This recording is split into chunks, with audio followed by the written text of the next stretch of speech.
Have you guys you heard of FlexPro Grip? You ever seen that? It sounds very familiar. Look it up. Because you're not. It's interesting. It sounds very familiar. It is so basically what it goes over your hand, and they put loopholes around your fingers with this thing. Yes, Looks like a robotic hand. Yeah. Yep. Yep. And they put so you put your fingers in those holes, and it's attached to carbon fiber poles on each finger. So each finger is to hold attached to a carbon fiber pole.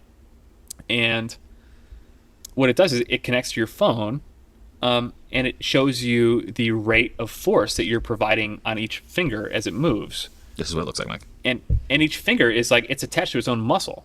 I find this fascinating. Yes. This is the first company of its kind to do something like this, and we just invested in them. We're putting them on each pitcher, and their whole business model is two things. One, can we insulate the forearm? Our pitching coach used that word, and I love that word because it's like how can we build a layer of protection within the forearm to protect the UCL from being torn? And two, they train the rate of force development. So it's actually they've taken this farther than strengthening the forearm. They've taken it to how do we make pitches better?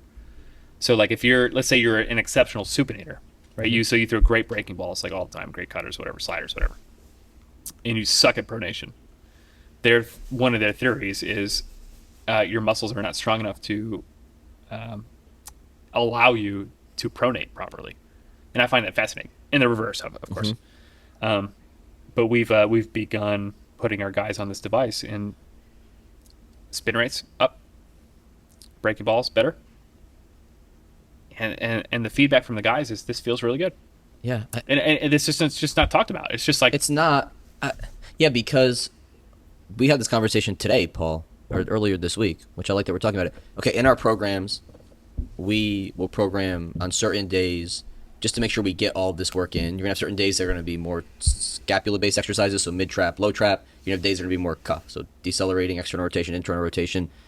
And yeah, we brought up the other day, like, why don't we add in forearm priorities? This actually started because of a lacrosse player. Because of a lacrosse player. What happened? They just needed to strengthen their forearms and stuff, and I was like, why don't we hold down on the stick? Because with the there's a lot of rotation through the wrist. The cradling all the Cradling. time. Yeah, that's the word. That's Cradling. so fascinating. Yeah, so you don't have the valve. You don't have the valve. You don't realize it until the difference is it's one movement it's by all the forearm muscles. and then it's also this motion. Yeah, in baseball, it's each individual finger. Right. So like fascinating. it started with that, but then it transitioned into us like talking more about baseball. Like, yeah, because why don't you have an ulnar and radial deviation day? Why don't you have pronation and supination? That's It like what they just do. makes That's what they're sense.